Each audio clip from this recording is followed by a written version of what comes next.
Olá pessoal, vou falar com vocês hoje sobre os dois jogos dos times paranaenses, Atlético e Cruzeiro, e Curitiba e Bahia. O representante do Curitiba na próxima semana provavelmente já estará disponível para falar a respeito dos seus jogos, mas por hora eu ainda vou falar a respeito dos dois times do Paraná.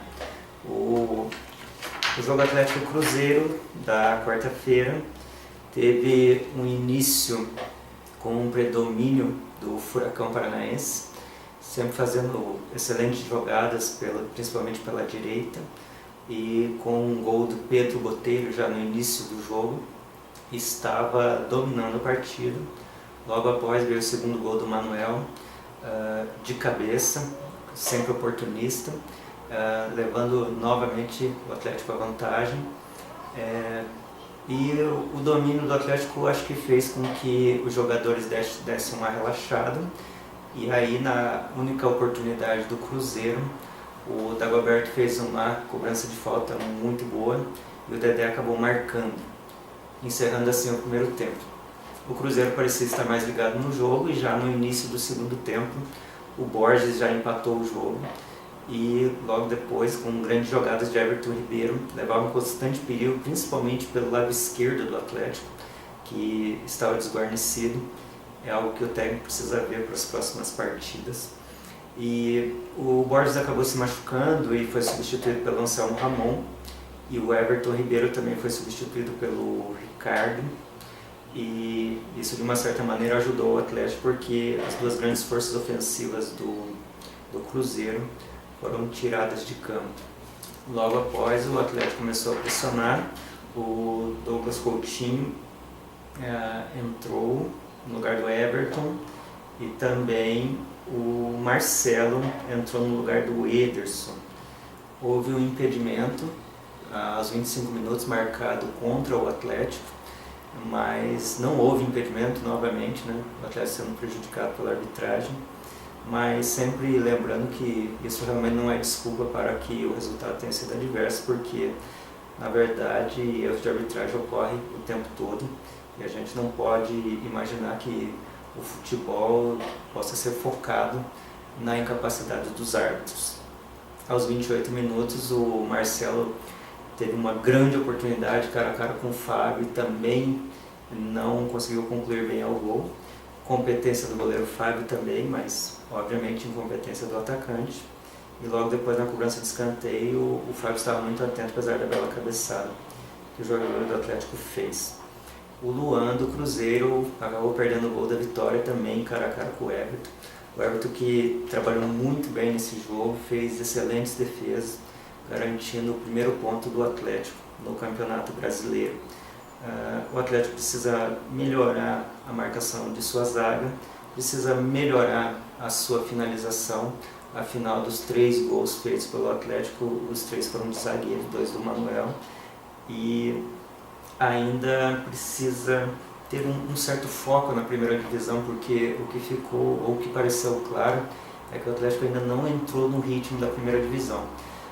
Apesar de ter sido grandes adversários, Fluminense e Cruzeiro, e o Atlético ter jogado de igual para igual, ainda falta um pouco de, como direi, um pouco de grandeza, né? Acho que os jogadores ainda precisam encontrar essa grandeza que existe no Furacão. Quando eles perceberem isso e também corrigindo alguns detalhes na zaga, na ala esquerda, porque a ala esquerda não funciona nem no ataque nem na defesa, então isso precisa ser corrigido pelo técnico.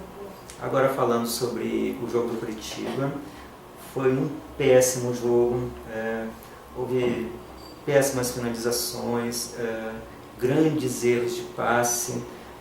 É difícil achar uma coisa boa nesse jogo do Curitiba e do Bahia, sabe?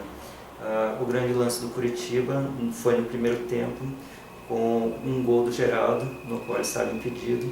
O Alex tenta fazer as suas cobranças de falta, ele tem bastante competência nisso, mas nem mesmo essa competência do Alex acabou ajudando o Curitiba nessa oportunidade.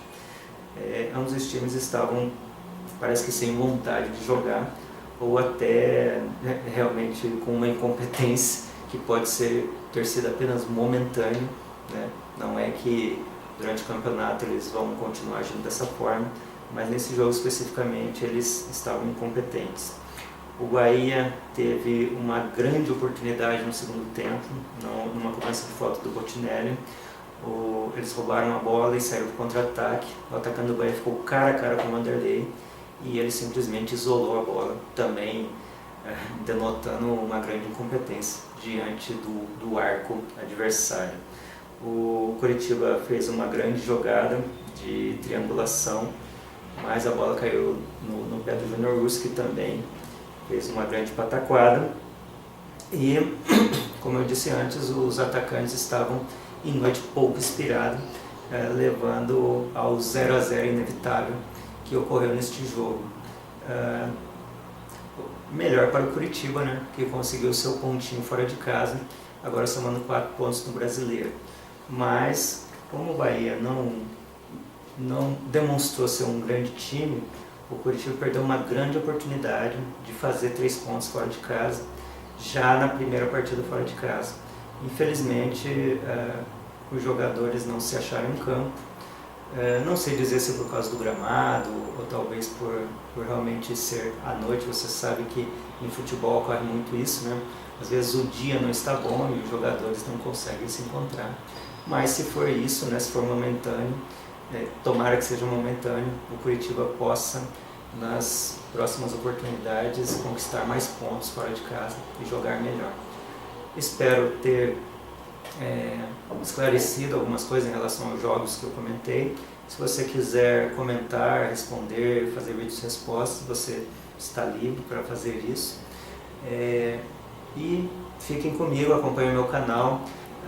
Na segunda-feira já haverá um novo vídeo a respeito dos jogos do Coritiba e do Atlético. O Coritiba enfrentando o Flamengo, o Atlético enfrentando o Flamengo e o Coritiba enfrentando o Goiás. Como eu disse no início do vídeo, esperando que o nosso representante do Coritiba fale a respeito do jogo do Coritiba. Senão eu mesmo também comentarei a respeito desses jogos. Bom dia, boa tarde, boa noite, boa hora.